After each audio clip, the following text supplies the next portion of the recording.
estaremos estudando a lição 8 da Revista dos Jovens. O título da lição é Alcançando um Coração Sábio. Tema do trimestre é encorajamento, instrução e conselho, alcance uma vida cristã feliz com os ensinos dos Salmos. Revista comentada pelo evangelista Marcelo Oliveira. Então hoje estaremos estudando o Salmo 90, que se atribui a sua autoria a Moisés. Então, Moisés aqui nesse lindo salmo expressa ali o desejo para que Deus o ajude a contar seus dias, ou seja, a viver os seus dias de forma agradável ao Senhor, de forma que ele alcance sabedoria, alcance o favor e a graça de Deus. O texto principal se encontra no Salmo 90, versículo 12, que diz: Ensina-nos a contar os nossos dias de tal maneira que alcancemos coração sábio. Resumo da lição: contemplar a eternidade de Deus e constatar nossa finitude e fragilidade é um bom início para alcançar um coração sábio. Então ele vai fazer esse contraste em relação à eternidade de Deus, que Deus é sempre eterno, aleluia, e nós somos finitos, no sentido que temos um tempo determinado aqui nesta terra. E como nós estamos vivendo, o que nós estamos alcançando, construindo, que possa representar algo na eternidade. Como a Bíblia fala, não ajunteis tesouros na terra, pois a traça, a ferrugem e o ladrão podem miná-lo, pode extinguir qualquer riqueza aqui da terra. Mas o texto bíblico nos aconselha a juntar tesouros no céu. Então, se o nosso tempo é tão pouco, aproveitemos para combater o bom combate, como disse o apóstolo Paulo. Glórias a Deus. Que não estejamos apenas lutando batalhas e sendo derrotados, muitas das vezes pelo nosso eu, pelo nosso pecado, pela nossa carne, pelo diabo. Mas que possamos combater o bom combate, ou seja, fazer aquilo que é da vontade de Deus, para galgarmos recompensa no céu, para remirmos o tempo, que é tão pouco aqui na terra, que possamos estar esse tempo na presença de Deus. Os objetivos da lição são explicar a eternidade de Deus e a imortalidade do ser humano, conscientizar de nossos equívocos e compreender que a sabedoria traz esperança. De certo, que após essa vida teremos toda a eternidade com Deus, mas aqui a gente tem um tempo determinado e que nós venhamos aproveitar, não saiamos da presença de Deus, não desperdicemos servindo ao diabo, ao pecado. Que Deus nos guarde. O salmista aqui, inclusive, podemos inferir aqui a respeito desse contexto, que alguns estudiosos enquadram, o momento que Moisés escreve esse salmo, um período que o povo estava ali em pecado e andou anos e anos em pecado, e Moisés via a consequência desse pecado, a sua murmuração, ao ponto que Deus bate o martelo ali e determina que aqueles que saíram com mais de 20 anos do Egito não iam entrar na terra prometida. Isso lá em Números capítulo 13, quando eles rejeitam ali o relatório de Josué e Caleb e ficam querendo até mesmo apedrejar os espias e Moisés e Arão, querendo voltar para o Egito. Então Deus também, ali é o momento que acaba a paciência de Deus e Deus determina desta forma, como veremos durante a lição, na qual estaremos trazendo à tona melhor esse contexto. O texto bíblico é o Salmo 90, do versículo 1 ao 17. Senhor, Tu tens sido nosso refúgio de geração em geração. Antes que os montes nascessem, ou que Tu formasses a terra e o mundo, sim, de eternidade a eternidade Tu és Deus. Tu reduzes o homem à destruição e dizes: Volvei, filho dos homens, porque 1000 anos são a Teus olhos como o dia de ontem que passou e como a vigília da noite.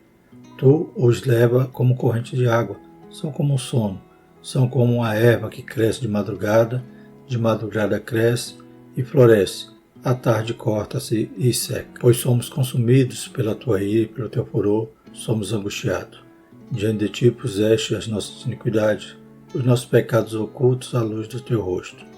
Pois todos os nossos dias vão passando na Tua indignação, acabam-se os nossos anos como um conto ligeiro. A duração de nossa vida é de 70 anos, e se alguns, pela sua robustez, chegam a 80 anos, o melhor deles é canseiro e enfado, pois passa rapidamente e nós voamos. Quem conhece o poder da tua ira e a tua cólera, segundo o temor que te é devido. Ensina-nos a contar os nossos dias de tal maneira que alcancemos coração sábio. Volta-te para nós, Senhor. Até quando? E aplaca-te para com os teus servos. Sacia-nos de madrugada com a tua benignidade, para que nos regozijemos e nos alegremos todos os nossos dias. Alegra-nos pelos dias em que nos afligiste, pelos anos em que vimos o mal. Apareça a tua obra aos teus servos e a tua glória sobre os teus filhos. E seja sobre nós a graça do Senhor, nosso Deus, e confirma sobre nós a obra das nossas mãos. Sim, confirma a obra das nossas mãos. Glórias a Deus. A introdução diz o seguinte: nessa lição vamos estudar a respeito de ter um coração sábio. Veremos que tudo começa em Deus. É preciso reconhecer a sua eternidade e soberania, depois passaremos a considerar nossa finitude e fragilidade. Então, estaremos prontos para reconhecer os nossos pecados, para abraçar a graça de Deus e viver uma vida abundante. Que no final desta lição possamos fazer a mesma oração do salmista. Ensina-nos a contar os nossos dias de maneira que alcancemos coração sábio. Como o próprio salmista diz, os nossos anos são como um conto ligeiro. Glórias a Deus. Que nós aproveitemos cada ano, cada tempo que temos aqui na terra para servir esse Deus, para estar na presença dEle, para gozar da sua graça e de todas as bênçãos que Ele quer nos conceder. Glórias a Deus. Que o contrário, seria terrível, pois a partir do momento que passamos esses anos, desperdiçamos o nosso tempo aqui na terra, escravizado pelo pecado, sem a comunhão com Deus, inimigos de Deus, certamente são anos perdidos, anos desperdiçados, anos que foram contados sem um coração sábio e certamente não produzimos nada, pelo contrário, desperdiçamos a graça, a misericórdia de Deus e certamente nos arrependeremos de todo esse tempo que passamos longe da misericórdia de Deus. Primeiro tópico: a eternidade de Deus e a mortalidade do ser humano. Primeiro subtópico, o Salmo 90. Esse salmo introduz o quarto livro dentro dos Salmos. Como vimos na primeira lição, o livro de Salmos ele tem essa divisão na Bíblia hebraica, então são 5 livros. O quarto livro vai do Salmo 90 ao 106, então esse dá início ao quarto livro. Ele é uma oração de Moisés. Nele há um contexto de uma grave situação que não está especificada no Salmo, mas pode ser percebida nele, versículos 13 a 15. O contexto de gravidade pode ser remontado à peregrinação do povo de Israel no deserto com uma terra prometida, Números 14. Para compreender melhor o propósito do Salmo, podemos dividi-lo da seguinte maneira: eternidade de Deus, versículo 1 e 2, mortalidade do ser humano, versículos 3 ao 6, reconhecimento que o salmista está sobre a ira de Deus, versículos 7 a 12, e súplica por graça e esperança, versículos 13 a 17. Então o contexto a gente pode remontar a esse momento em que Israel recebe essa sentença de que os adultos que saíram do Egito com mais de 20 anos não entrariam na Terra Prometida, por terem tentado a Deus inúmeras vezes até esse ponto. Já estavam chegando, irmãos.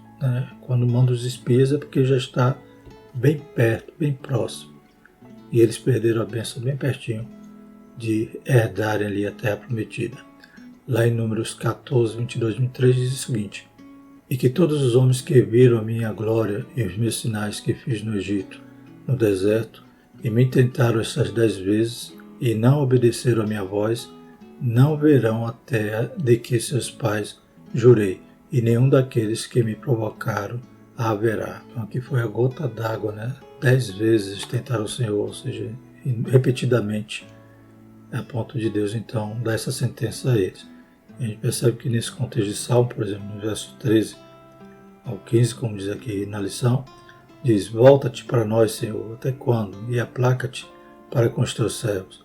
Sacia-nos de madrugada com a tua benignidade, para que nos regozijemos e nos alegremos todos os nossos dias. Alegra-nos pelos dias em que nos afligiste, pelos anos em que vimos o mal. Então, eles estavam agora peregrinando no deserto sem a perspectiva de verem a terra. Somente seus filhos veriam a terra. Somente aqueles que saíram de menos de 20 anos do Egito, com exceção de Josué e Caleb. como diz em Números 14, 29 e 31. Neste deserto cairão os vossos cadáveres, como também todos os que de vós foram contados, segundo toda a vossa conta de 20 anos para cima, os que dentre vós contra mim murmuraste. Não entrareis na terra pela qual levantei a minha mão, que vos faria habitar nela, salvo Caleb, filho de Jefoné, e Josué, filho de Nun. Mas vossos filhos, de que dizeis, por presa serão, porém nela, e eles conhecerão a terra que vos desprezastes. Então, esse contexto, durante aqueles anos, então o salmista Moisés escreve esse cântico. Ele fala inclusive do tempo, da duração da vida. Reconhece que Deus é eterno e que Ele era finito, como veremos aqui na lição. Então Deus é grande e nós somos pequenininhos. Glórias a Deus. Então precisamos estar fazendo como salmista. Que darei eu em troca de todos os seus benefícios? Tomarei o cálice da salvação. Então o salmista não tinha o que retribuir a Deus pelos favores, pela graça. A única coisa que ele poderia fazer era tomar o cálice da salvação, ou seja, receber a salvação que graciosamente Deus nos dá. Então vamos falar sobre os contrastes da eternidade de Deus e da nossa fragilidade, da nossa finitude. O segundo subtópico é a eternidade de Deus. No contexto de sofrimento, o salmista olha para a eternidade de Deus. De eternidade em eternidade tu és Deus.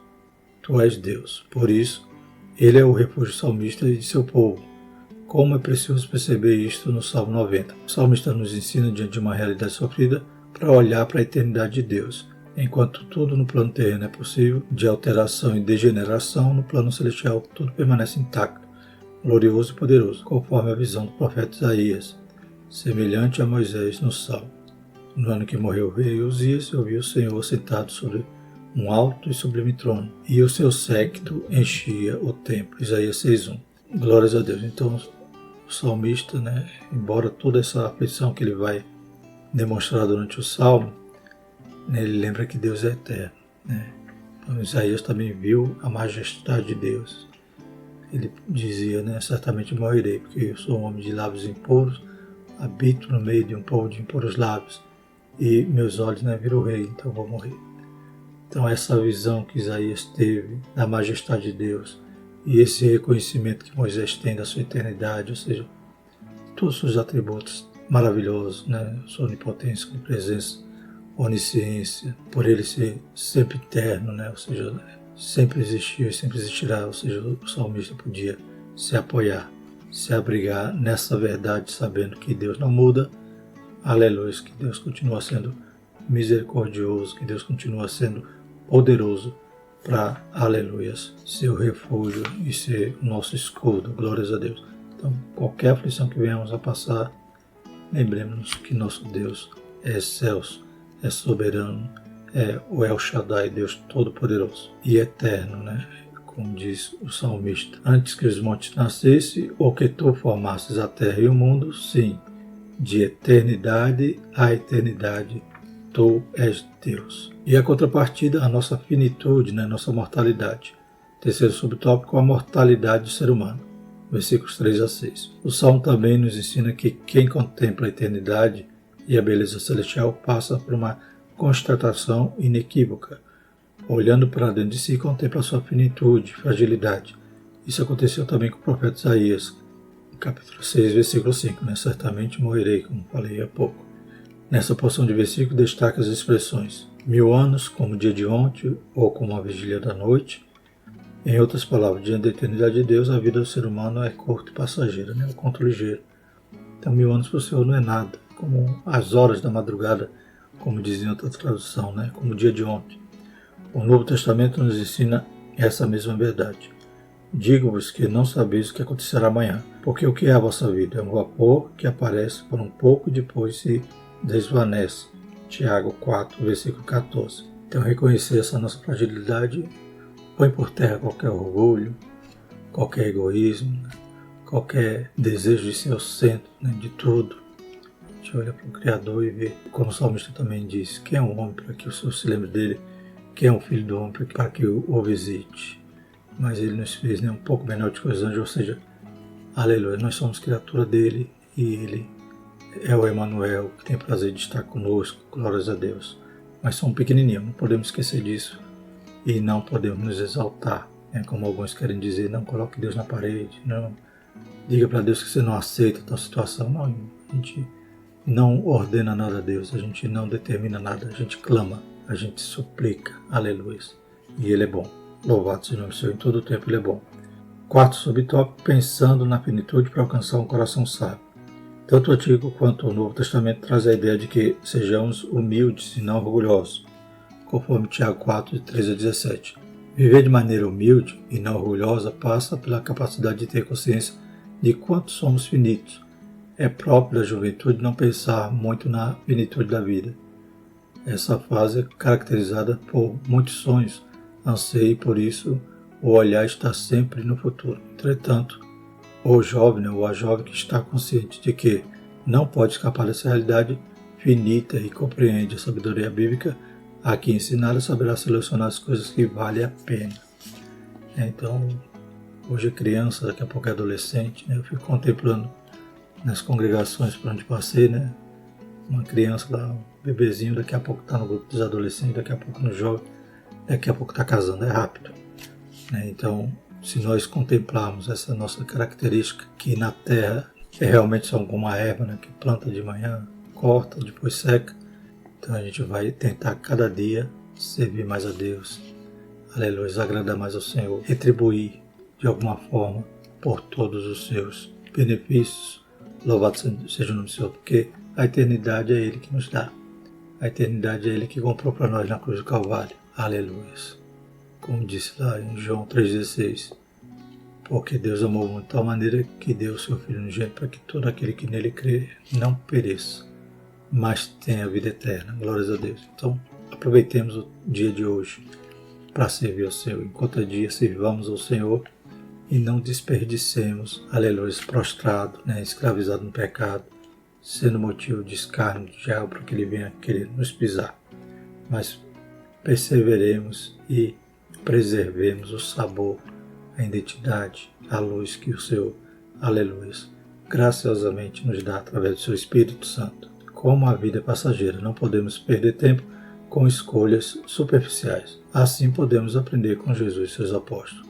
Esses últimos tinham plena consciência da plenitude de suas vidas terrenas, ao mesmo tempo que sua esperança estava fundamentada no céu. Embora muitos tenham tido uma vida relativamente curta, conforme lá Atos 12, 1 e 2, como aconteceu com Tiago, que foi morto à espada, o mundo nunca mais foi o mesmo depois de seus ministérios. Então, eles aproveitaram o pouco tempo que tiveram, aqueles que morreram cedo, ali no rol dos discípulos, apóstolos, aleluia, e fizeram a diferença aqui na terra, glórias a Deus. Portanto, com Jesus e seus apóstolos, aprendemos que quem olha para o céu lida muito melhor com as coisas aqui da terra. Como diz Paulo em 2 Coríntios 5:1, porque sabemos que se a nossa casa terrestre desse tabernáculo se desfizer, temos de Deus um edifício, uma casa não feita por mãos, eterna e nos céus. Fazendo também uma ponte com outro salmo, o Salmo 39, versículo 4 a 6, diz o seguinte: faze-me conhecer, Senhor, o meu fim, e a medida dos meus dias, qual é, para que eu sinta quanto sou frágil. Eis que fizeste os meus dias como a palmos. O tempo da minha vida é como nada diante de ti. Na verdade, todo homem, por mais firme que esteja, é totalmente vaidade. Na verdade, todo homem anda numa vã aparência. Na verdade, em vão se inquietam, amontoam riquezas e não sabe quem as levará. Glórias a Deus. Então reconhecemos isso. Isso é um caminho para termos o coração sábio, para sermos humildes e dependentes de Deus. Louvado seja o nome do Senhor. E aproveitar o nosso tempo aqui na terra para, aleluia, fazer a diferença na vida de outras pessoas que estão se perdendo, que precisam ouvir a respeito de Jesus. E Deus quer usar cada um de nós, aleluia, nesse propósito, como veremos mais à frente, Talvez você não sabe qual é o seu propósito, mas a Bíblia deixa bem claro nosso propósito, aleluia, de arrebatar as almas do inferno e levá-las até Cristo. Glórias a Deus. E Deus nos dá para isso dons e talentos.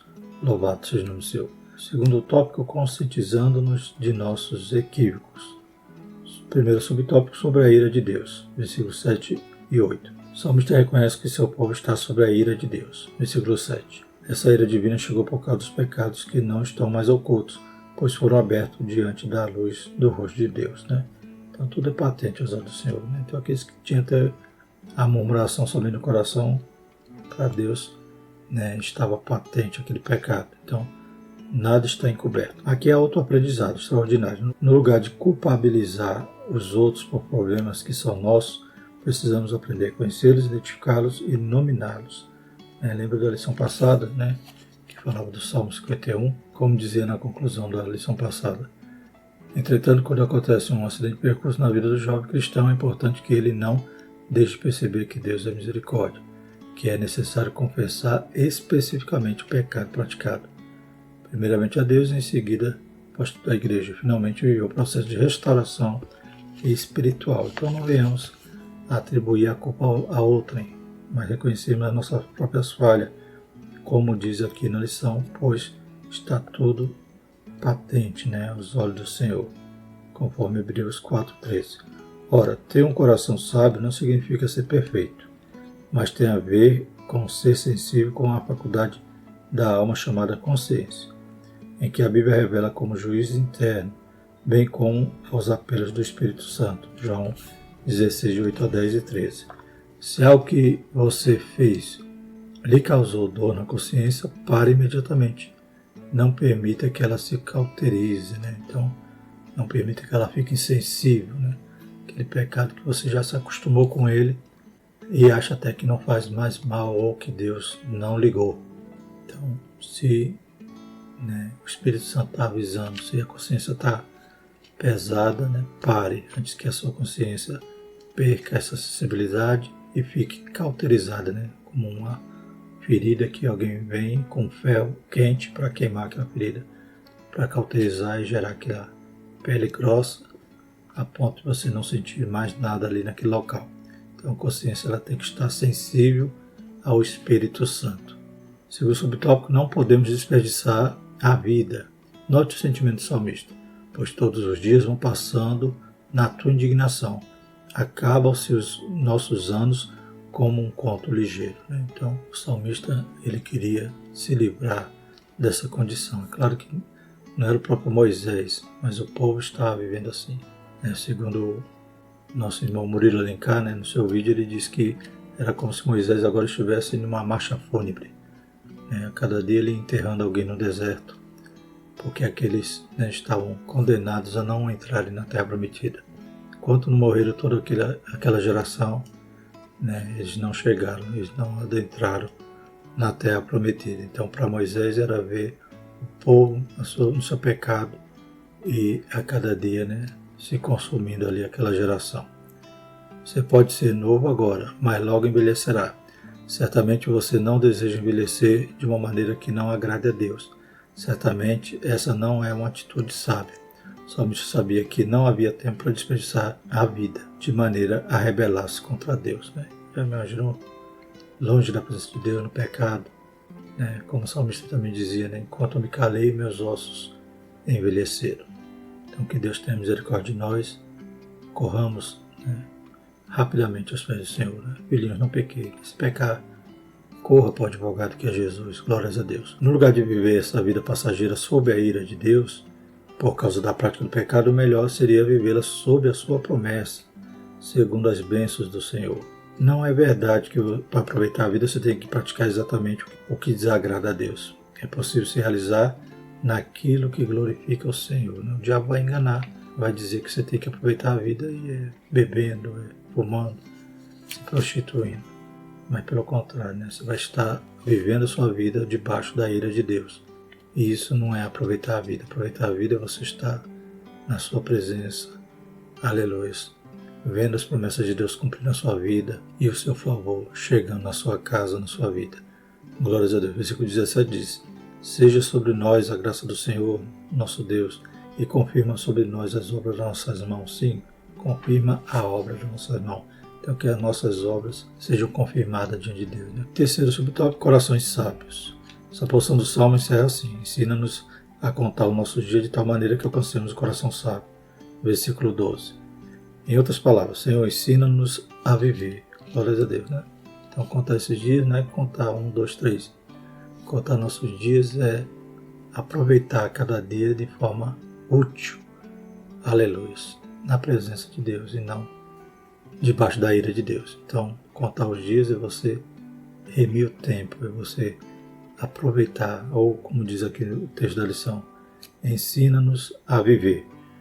O Senhor pode nos ensinar por meio da sua palavra, também por meio de conselhos de pessoas idôneas, experientes que passaram por aquilo que você está passando hoje. Na Escritura vemos esse ensinamento entre Elias e Eliseu, Paulo e Timóteo, Barnabé e João Marcos, só para ficar em 3 exemplos. A atitude mais tola na vida do jovem cristão é de desprezar o conselho dos mais experientes e, tomado pelo orgulho, fazer o que parece reto aos seus olhos. Juízes 21:25, que retrata aquela situação que naquela época não havia rei em Israel e o povo fazia o que achava melhor, né? Então, conforme o que eles achavam que era reto aos seus olhos. Lembra aquela obra do Peregrino, né? Que havia ali o personagem sábio segundo o mundo, né? Então, não adianta você estar fazendo o que você acha melhor, e sim buscar fazer aquilo que a palavra nos orienta e, como diz aqui na lição, ouvir conselhos de mais velhos. Lembra aquela frase? Se o conselho fosse bom, não se dava, se vendia, mas, aleluia, é bom quando você evita acidente de percurso a partir do momento que alguém que já talvez até tenha vivido situações que vai te alertar, você vai encurtar o caminho, porque não vai passar por aqueles obstáculos. Então Deus usa alguém sempre para nos ajudar, para nos apoiar, para nos ensinar. Sejamos humildes, como a gente viu aqui, a lição também parte por esse princípio da humildade. Eu tenho que ser humilde diante de Deus, porque Ele é eterno e eu sou finito, e tenho que ser humilde também diante daquele que já tem mais experiência do que eu. Glórias a Deus. Terceiro tópico, a sabedoria traz esperança. Primeiro subtópico, alegria e benignidade. Uma vida de sabedoria conduz a uma experiência de alegria e de felicidade. Essa é a oração do salmista. Sacia-nos de madrugada com a tua benignidade. Alegra-nos pelos dias em que nos afligiste, pelos anos que vimos o mal. Se outrora o salmista viveu as consequências de uma vida de equívocos, agora ele deseja viver a alegria e a benignidade de uma vida virtuosa, ou seja, sábia. É como se o salmista estivesse dizendo que nós possamos recuperar o tempo perdido. Glórias a Deus. Esse tempo perdido foi debaixo da ira, mas agora debaixo da promessa, debaixo da tua graça. Aleluia. Em vez de estar triste, vazio, agora pleno de Deus, em comunhão com Deus. Aleluia, com a alegria do Espírito Santo. Às vezes escolhemos frutos desagradáveis de uma vida pregressa na contramão dos valores de Deus. Entretanto, quando nos dispomos a viver de maneira coerente com o Senhor, podemos fazer a mesma oração do salmista, já que a alegria e a benignidade de Deus nos esperam. Glórias a Deus. Então, o salmista queria recuperar o tempo perdido. Aleluia. Que nós não venhamos nem a perder o tempo, mas se porventura perdemos, que Deus nos ajude, nos restaure e voltemos a ter a alegria da salvação. Aleluia. E um espírito voluntário para poder dedicar nossa vida ao Senhor. Segundo subtópico, vivendo sobre a graça. O salmista deseja viver sob a graça, não mais sob a ira. Viver sob a graça de Deus torna a vida mais sábia, pois, em primeiro lugar, quem vive sobre a graça tem plena consciência de que não pode vencer os desafios sozinho. A palavra de Deus diz que, porque pela graça sois salvos por meio da fé. Isso não vem de vós, é dom de Deus. Viver por graça é aprender a depender totalmente de Deus. Então, quando a gente vive debaixo da graça, a gente entende que tudo é favor de Deus. Tudo é sua misericórdia, louvado seja o Senhor. Ele é rico em misericórdia. Suas misericórdias são novas a cada manhã. Então, ele sempre tem coisa para nos dar, para nos ajudar, para nos abençoar, para nos perdoar. Aleluia. E que nós entendamos que precisamos, somos dependentes dele e sem ele nada podemos fazer, como diz lá em João 15. E o terceiro e último subtópico, confirmando as obras. Uma vez consciente da finitude da vida sob a graça, precisamos agir com responsabilidade. Então, confirma nossas obras. Olhe para o que nós estamos fazendo, Senhor. Confirma ou completa a obra em nós, ou nos ajuda a alcançar, aleluia, o nosso propósito. O salmista encerra pedindo que Deus confirme as obras de suas mãos. Versículo 17. Sim, em Deus você pode sonhar, planejar e se preparar para atingir os objetivos propostos de acordo com o chamado divino para a sua vida. Ele o chamou para viver um propósito. Se ainda não tem claro qual é o propósito de Deus para você, ou se não sabe responder qual o sentido da sua vida, chegou a hora de pensar nisso e responder a pergunta assertivamente. Quando vivemos de acordo com o propósito de Deus para com a nossa vida, tudo se encaixa e faz sentido. Então você poderá pedir: confirma a obra de nossas mãos. Então Deus tem um propósito. Desde quando estávamos no ventre, Ele já tem um plano para nós. Aleluias. Então que nós possamos buscar em oração e pedir para que Deus nos revele o que Ele quer que nós façamos e cumpramos todo esse propósito. E certamente é Ele que vai nos dar êxito para que a obra seja confirmada. Bendito é o nome do Senhor. Ele quer nos usar, quer que nós não gastemos nosso tempo longe da sua presença. Pelo contrário, que aprendamos a contar os nossos dias de tal maneira que alcancemos coração sábio. Amém? Tem que ser a nossa oração no final dessa lição. A conclusão. Vimos o quanto Deus é eterno e nós somos passageiros. Por isso não é tempo de desperdiçar a vida naquilo que não agrada ao Senhor. Somos convidados a ter consciência da nossa finitude e selecionar com precisão as nossas escolhas e viver segundo a graça de Deus de maneira coerente com o propósito dele para a nossa vida. Finalmente, Deus confirmará as obras de nossas mãos. E na próxima lição vamos falar sobre habitando no esconderijo do Altíssimo. Não precisa nem dizer qual é o salmo, né? Graças a Deus. Que Deus nos ajude e que nós aproveitemos nossos dias, aleluia, na presença de Deus, fazendo aquilo que Ele tem proposto para nós. Amém? Senhor nosso Deus, nosso Pai, te louvamos e te agradecemos, Pai, pedindo a tua direção para cada jovem, Pai. Desperta o dom que há em cada um. Santo Deus, aleluia, que nós não venhamos a desperdiçar o nosso tempo no pecado, Senhor, mas que possamos, Pai, estar restaurado, aleluia, Senhor, avivado, fazendo o teu querer, a tua vontade, aleluia, sentindo a tua presença, sabendo que o Senhor tem cuidado de nós de maneira tão tremenda, Senhor. Continua abençoando os jovens e cada aluno da escola dominical, professores, pastores, todos que amam esta obra. Em nome de Jesus, nós te agradecemos. Amém. Que a graça do nosso Senhor Jesus Cristo, o amor de Deus e a comunhão do Espírito Santo permaneça sobre todos nós, desde agora e para todo sempre. Amém.